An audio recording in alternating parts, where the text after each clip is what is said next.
Greetings from Japan.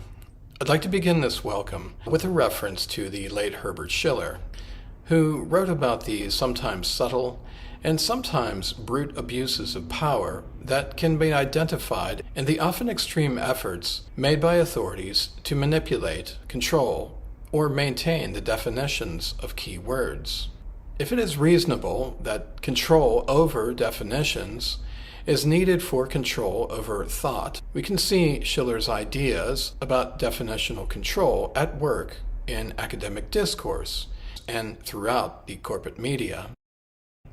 In my 20s, I learned about definitional control firsthand in the practice of censorship when I admitted to a colleague that I couldn't quite erase certain vivid memories of the sounds, scenes, and smells that continued haunting me after the invasion of Panama.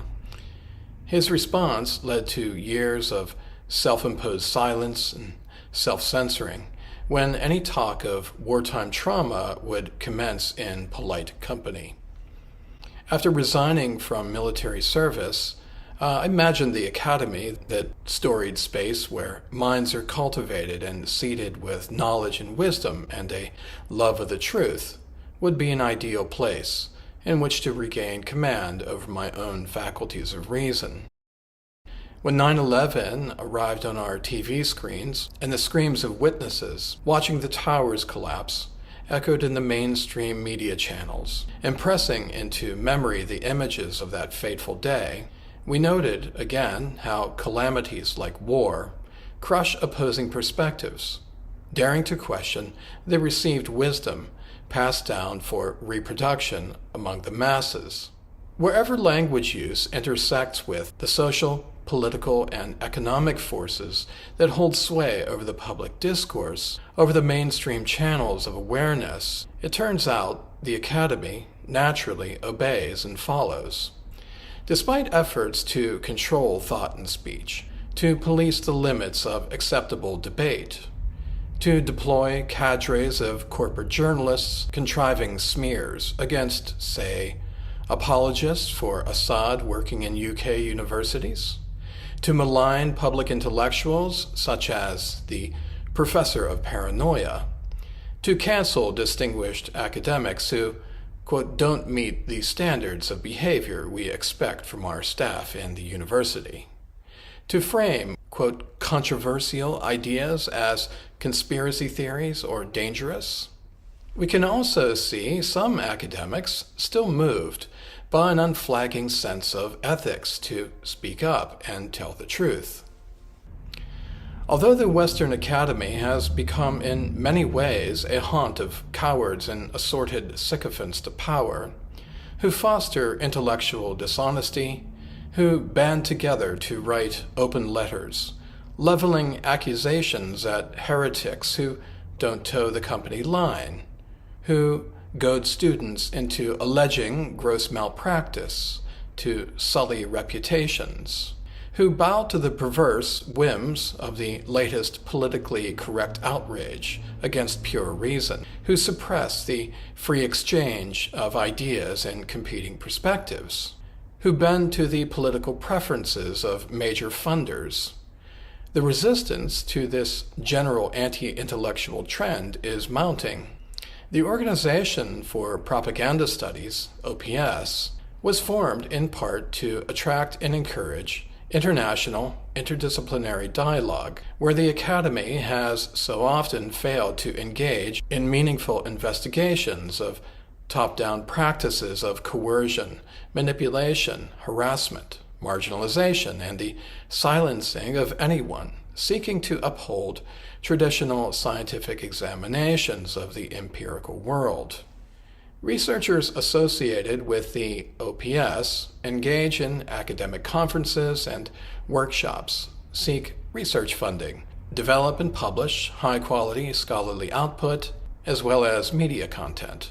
The OPS seeks to strengthen professional relations with communications practitioners, such as journalists, media professionals, and academics, to broaden the dissemination of new knowledge, with the aim of reforming professional practice and deepening our collective sense of ethical conduct.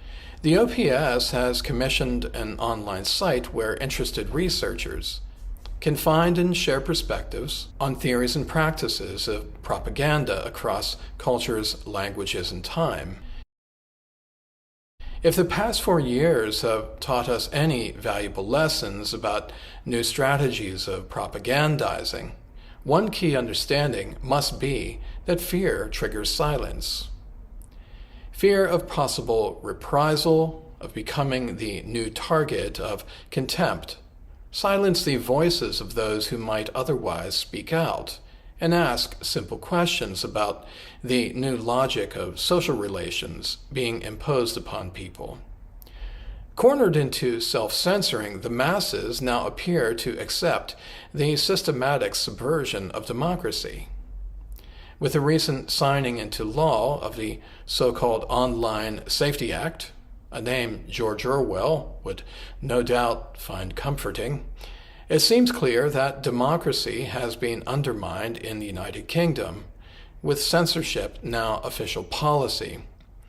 The new assault against freedom of speech, which democracy presupposes, gives the bureaucracy the power to label anything that departs from received wisdom as misinformation, and thus punishable as a criminal offense. If the last stronghold of hope for Western civilization, free speech, is crumbling before our eyes, the OPS also encourages researchers to turn to Propaganda in Focus, the interdisciplinary journal that serves as an outlet for expert opinion and analysis of propaganda and its consequences. The aim of Propaganda in Focus is not merely to deepen understanding of the tactics used by the global industry of perception management, but to incubate a richer and more open public debate of the key subjects and problems that have been suppressed or put to the periphery. Because propaganda is pernicious and its presence ever-growing, Propaganda in Focus seeks your support. I'd like to thank everyone involved in this symposium and the organizers, the hosts, especially UK Column News, for their enthusiastic support. And to the audience, I say, enjoy a lively exchange of viewpoints on this monstrosity we call censorship. Get involved and speak up.